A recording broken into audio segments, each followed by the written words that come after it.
This is the Derby Arboretum Community Garden. And I'm Simon, and I lead on the community garden for the Friends of Derby Arboretum. Join us on a walk around the garden.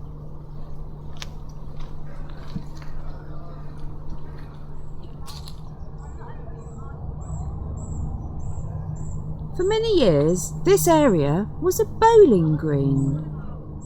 Friends of Derby Arboretum have now taken on the bowling green pavilion behind me, and having secured funding from the National Lottery and other organisations, it's been renovated as a base, but that's another story. In the beginning, once the idea of a community garden came about, some school children were actually consulted as to how they thought a garden should look. There was much talk about mazes, and eventually Mick McNaught, who's the head park keeper of this park, put together a design which is, I don't know, we're going to talk to Simon about this. I think it might be based on the parterre system. Anyway, here's Simon standing in one of the later beds that was added towards the end, and we call this the lavender and rose bed.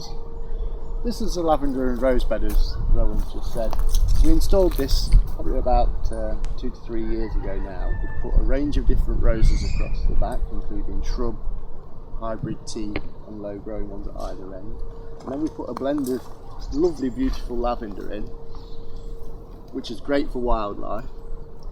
The bumblebees are going crazy on the lavender at the moment. There's loads of bees in there, aren't there, Simon? There are. Do you want to zoom in and get a buzz? I'm trying to. Oh, look. That's a big one. Oh, that's a lovely big bee. I mean, they're just everywhere. Fantastic. Great for wildlife, which is Yeah. really important in the times that we're in currently. Yeah, so this is one of the later beds, isn't it? Yeah, as I say, this was installed about 2 to 3 years ago with Friends of Derby Arboretum. These beds were put out by the park manager and some of the Friends group. This was just the one that we thought was the best aspect for the plants which we've used. It's also the best aspect for the annual sycamore forest, isn't it? Yeah, unfortunately we've had to plant it under this beautiful sycamore, Acer pseudoplatanus, to give it its proper name. Oh, well done. And the downfall of that is literally that the seeds all helicopter down onto the bed, but we've managed to weed most of them out. Yes, I must say I was present, and on the easing of the lockdown it only took 4 of us 2 hours to clear the bed of what really would have been a forest of sycamore trees. I can't even see one to show you. Hooray! Oh, I can, I think. Or is that... Yeah, look, there's one. There's one. Oh, yep. Put it out, Simon. Skill. Beautiful little tree. Unfortunately, it would turn as big as that if we let it. Yeah, bless you, tree, but thanks, but no thanks. So the beds and the planting in this garden are absolutely beautiful. Would you say there was any particular style that was followed during the planting? I think the borders follow a very interesting circular design, and I believe that was partly planned by local school children. The plants that are involved in the planting schemes are your traditional herbaceous border type plants. Thankfully, many of which can cope with the dry sandy soil that's on the site. This is a prime example. This is Perovskia, or Russian sage, and that's got a beautiful scent to it. It's an amazing colour. It's really, really good for bees and wildlife. Again, like you say, put beautiful colour, good height to the bed, nice silver foliage to it. Is it sage in the sense that you could cook with it? It's not. No, it's in a different family. Right. So no, don't go cooking with it. But, we have got some sages in the garden, some variegated lovely. sage that you could cook with under the border. We've got some nice acanthus here, although it's been very dry recently, so the plant itself is looking a little floppy. But the structure of that plant is really astonishing. It does have a really beautiful set of flowers on it, and it's even when the flower itself's finished, you've got some great structure which can take you right through into the autumn and into winter. Just as a side point, during the arts and crafts movement, that plant was studied almost as much as life drawing was. I understand when I watch the it's gone. It's okay, it'll come back. Was it something on telly? It was something on the telly. Antiques Roadshow. Oh, brilliant! There you go, we'll get there in a minute. On Antiques Roadshow, whenever they're talking about wood carvings, yes, they always say that it's an acanthus leaf. Yeah. Whether it is or not, it must be about the only leaf that... Unfortunately, these leaves are ever so dry. So they've got some mildew going on. And, but you can see that William Morris spotted a good one there. Very nicely architectural leaf to it there. Okay. Sorry to interrupt there. Moving on, we've got Verbena bonariensis. Oh, everyone loves this. Everybody loves the Verbena bonariensis. It gives you some good height in the garden. The bees, again, love it. The butterflies love it. Easily seen through though, so it can give you some height and structure without being too imposing. It's very special. People go crazy for it, and in the garden here it absolutely loves the sandy soil. And is this plant in the middle the one that is difficult to pronounce? This is an anemone. Yeah, I thought so. Yeah, this is an anemone, a Japanese anemone. Oh, really not an gorgeous. ideal spot for it because they're not over keen on dry sandy soil. But God, it's looking ever so healthy considering. Yeah, it's looking good. A few years ago when we had a really dry summer, they really did struggle, but so far they're standing their own, so that's good to see. I think even the council planting over in the rest of the park has got a few anemones. They're a very universal plant. Right. They're great for colour, sort of like mid to late summer through to autumn. Is this one of our weeds? It's a bit controversial calling something a weed, isn't it? Well, I think so. It's a plant. Is this one of our plants in the wrong place? It's a plant that's growing in the wrong place. Yeah, it's one of our roseweeds, and to be quite honest, I'm not entirely sure what it is, but it's always good when you're a gardener to realise that you don't know everything about gardening. Well, that's great humility there, Simon. Have you got a favourite plant in this garden, Simon? Well, it's funny you should mention that, Rowan, but I have. If you'd like to just come over here, I'll show you my hot lips. Oh! This is salvia hot lips. It's really, really popular these days. It can grow in a nice hot position in sandy soil. Really great for any garden. The bees again really love salvias, and it will flower right through till the frost. Really? That's astonishing. It's definitely a good doer. Right. This is rather beautiful. It is. This is an Artemisia. Not entirely sure exactly which variety it is. But it's absolutely beautiful. Gives you a nice foil in the flower bed. And sorry. It's not all about. I was just going to say, it's not all about flower at times. If you use some foliage interest, how showy that is, and again can cope in a nice sunny spot where you might struggle to get things to grow. I'm assuming that when it was planted, it wasn't that big. No, that's the thing with Artemisia. It can fill a bed. Obviously this has been left to do its thing, and it's great because it keeps the weeds down, because as it is at the moment with the COVID-19 situation that we've all been struggling with, we've not been able to maintain the garden quite as much as we'd like, so it's helping to keep the weeds down, which has got to be a bonus. In normal times, how often does the community garden meet? The community garden, we garden throughout the year. It's usually every fortnight. We meet on a Sunday afternoon. Not in winter. Not in winter as much, because I know, Rowan, you don't like the cold so much. But yeah, we reduce the hours then, and we sometimes meet on a Thursday evening as well. Just means that different parts of the community can come out into the garden, do a bit of weeding. Great for mental stress and mental strain. Well, that's one of the great things about gardening, isn't it? And just growing stuff generally. It is. Oh, now this looks familiar. Yeah, well, this is a part of the catmint family. It could be Nepeta, Six Hills Giant, or something along those lines. Lovely blue flowers, all early summer into midsummer. Scented foliage, and the cats go crazy for it. If only the camera could smell. Now, I use this park mostly for walking my dogs, and that many a time I've come across a cat fast asleep, especially near this shrub. Is it a shrub? No. It dies down to ground level every Oh, does that year, make so it an herbaceous plant? you're heading towards herbaceous territory or something okay. like that. But if it does die back. It depends what kind of winter we have. These milder winters, you end up with it sort of staying in place. But we like to shear it back and start afresh every spring. Is that more of the sage? We've got some more Perovskia there, Yeah. and then we've got some beautiful verbena again, and again you can see there's bees. Absolutely, yeah. I just saw a buzzing. butterfly. It's popped off, unfortunately, Yeah, but there was one. There's one just Is there? lurking down here. Oh. It's just blown away. Off she popped. Okey-cokey.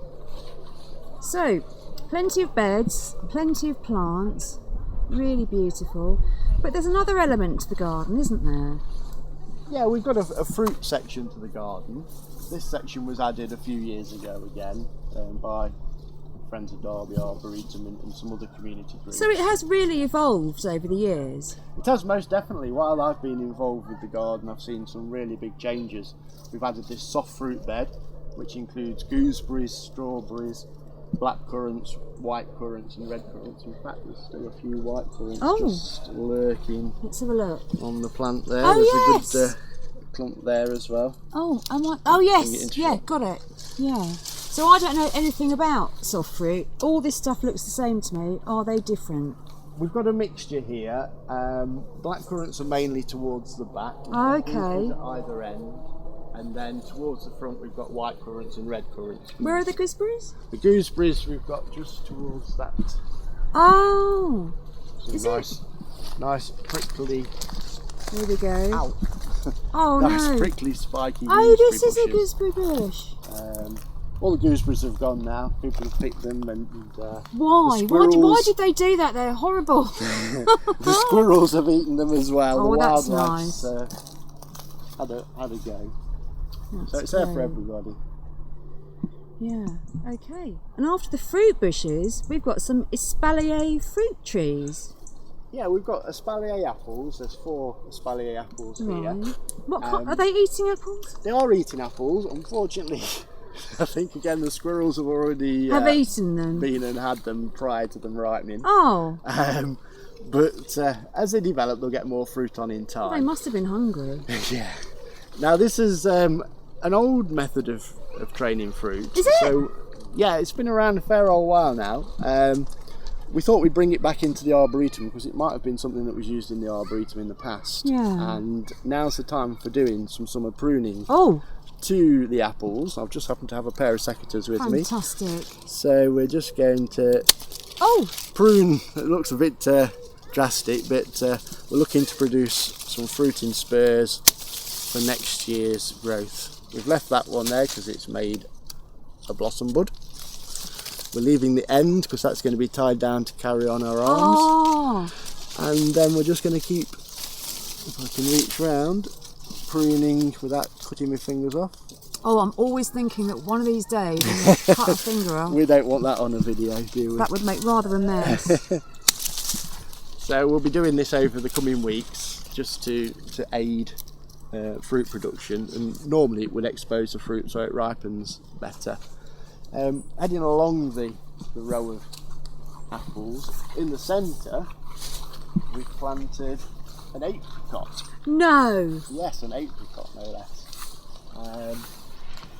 Apricots flower really early in the season, so it's not unusual for us to struggle to get fruit on. What sort of month would that be? They tend to flower sort of February, March time. Oh goodness! Very, very late February. That is early. And so the kind of winters we're having where we're getting sort of some late frosts can be a real issue for us. And unfortunately it's meant this year that we haven't got any apricots on at all.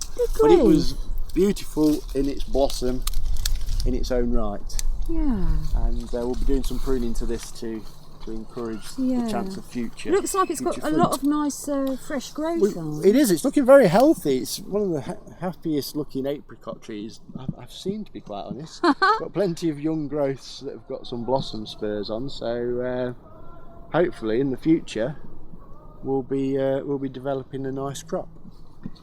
Can I just say on behalf of the Community Garden and Friends of Derby Arboretum, we're very lucky to have you, Simon, because you're not just someone who knows a bit about gardening. It's actually your job and your career, isn't it?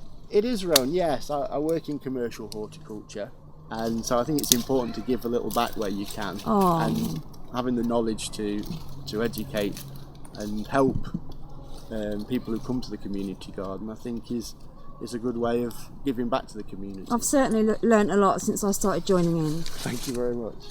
And you're very, very kind to my dog. We all love Dora. We all love Dora the dog. Oh. And what's this at the end? This is another apple. It's getting, I can see an apple. Actually got some apples on, although Yes. they seem to be falling off. It looks quite russety, so this is probably Herefordshire russet. Righto, there's 3 here. Yeah, there's some still hanging on for grim death. We've got a snail as well. Oh, hello. Hortense. But yeah, so in the coming weeks these will be pruned to get them into a really nice regimented design again. Right, I'm just going to clamber around just to show what it looks like from the front, because it is rather beautiful. Oh, the espalier trees. Yeah, really nice. So we've got trees, we've got fruit bushes, we've got all those flowers, and we've also got something else. One more tree. What's this one, Simon? This is a damson, Rowan. This one's Shropshire prune. They take a little while to get established, but actually this is probably about 3 or 4 years old now, and as you can see, it's carrying quite a good crop this year. Yeah. I understand damsons are a little bit slow to get established. Oh, right. But Well, it's certainly done it now. it's doing really well, and it also acts as a pollinator for one of the other trees in the garden, which is a Victoria plum. That is fascinating. That's maybe quite a lot of science there. So I'm thinking jam? Damson jam? Damson jam, damson gin. Oh! I always say that this size fruit's great for popping in the bottle. But, Right. you can make non-alcoholic versions as well, obviously. But yeah, damson jam is one of the mainstays of damsons. Yeah, it's really Very, very popular. they're really beautiful fruit, really pretty tree. Okay. And this is the very latest addition to the community garden, isn't it, Simon? It is, Rowan. This was an area that was developed a couple of years ago, probably now, through some funding. Some raised beds have been installed Yeah. so that gives better access for the disabled and people with low mobility. Yeah, back problems. Yeah, so we've got 4 beds in total. Either bed at each end is where they've been growing vegetables in the past. Last year there was a really good crop of things that was planted up by one of the community groups that uses the garden. It's recently been cleared out and we've come back to start working again in the garden. Weren't there quite a lot of sprouts in this one? We had a lot of Brussels sprouts and a lot of beetroot, and I think was there some peas in there at one point? I don't know. There was various ones. And then the 2 centre beds are mainly herbs. Oh, lovely. We have got a few invaders coming that we've left. We like that invader though, We don't like we? these invaders. We've got a nice verbascum there, Lovely. and then we've got a little linum there that's seeded in. So for the time being, we'll leave them in, but it's probably important to remove them long term because of the edible nature of everything else that's in the Should we have a little point in name? order. We can do. We've got a kind of French lavender there that's got the little ears showing. Yeah. We've got some nice thyme there of Oh, sorts. lovely. Then we've got some looks like black peppermint, which is completely taking over the bed. Or is it spearmint? No, it's not spearmint, Okay. that's the black peppermint, that particular one. Okay. Um, Hang on, what's that? Is that oregano? It looks like an oregano or marjoram. Uh-huh. They're very closely related, so at times it's a little bit difficult. Yeah, they taste to... quite similar, don't they, too? Yeah, it all goes in my dry herb mix at home. And then we've got some nice chives there as well, so pretty. which are really nice and oniony. And then small lavender there at the end. Yeah, another similar lavender that we've got at the other end of the bed. In the other herb bed, we've got some sage. Nice clump of sage there. Oh God, that's beautiful. Look at that. Parsley that's gone to seed, but it's still quite ornamental in its own Doing right. its thing, isn't it? We've got a variegated mint here of sorts. We're not quite sure. I like the smell of that. I don't know. If That's that one that smells really peculiar, isn't it? I don't know if it's a variegated apple mint or it's a bit of a mixture of herbs. That sage looks so good. The sage is really enjoying it there now. And then we've got another lavender at this end. Lovely. And again, it's a sandy soil, so Yeah. things like the lavenders really enjoy it. Mediterranean. Yeah. So And, this facility is here for future use. and this was vegetables too, wasn't it? It was, yes. In fact, it looks like we might have an odd thing starting to germinate that might have seeded in. There's a lot of weeds in there, but Unstoppable the raised beds along the herb beds. And earlier I was talking about this plant here, which is seeded in. I got millenniums and millenarias mixed up. This is actually linaria and self-seeded in. Great for wildlife. Bumblebee on there at the moment. Get a really nice pale pink version called Cannon Went. I don't know if you want to zoom in, Rowan, and get the bee in action on it. What is the? Oh, there's the bee. Yeah. Oh, it's really stunning colour.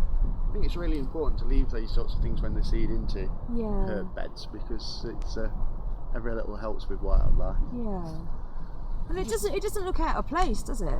No, it's a beautiful plant, long flowering, Yeah. and quite commonly sold in the pale pink version in retail horticulture. We just go across to the other herb bed. I'm just going to have a look at the salvias. And Rowan, I think you were asking me earlier about sage when we were looking at the perovskias. Oh, that's right. Yes. So if this is in the herb bed, this must be the culinary version. Yeah, this is the true culinary sage. This is Salvia officinale. This is the one that you have with in your Sunday dinner and other such things. Stuffing. Bit of stuffing, that's right. Yeah. So it's always nice to use the soft young growth because it's always nicer when you're stuffing that. Really strongly scented leaf to it. If we just come around a little further onto one of our beds.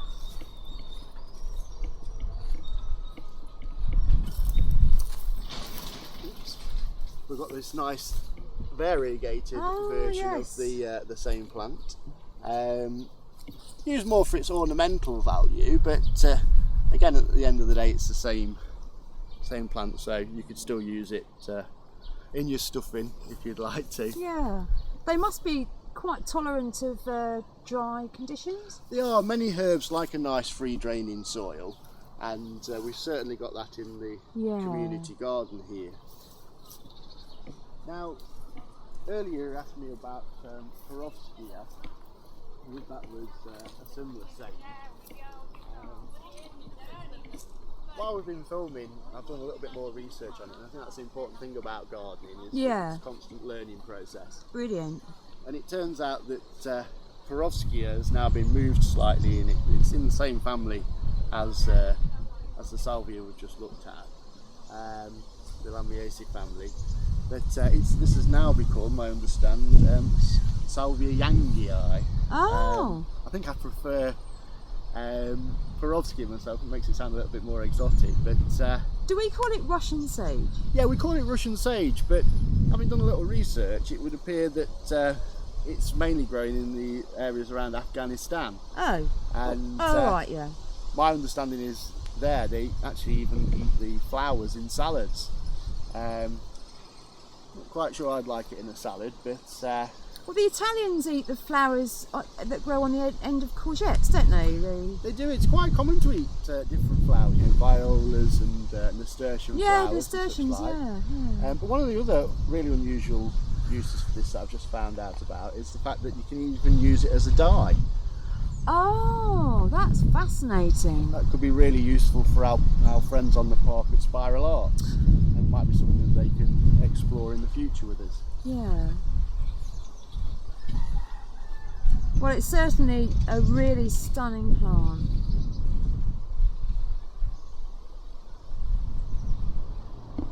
I hope you've enjoyed our video about the community garden at Derby Arboretum.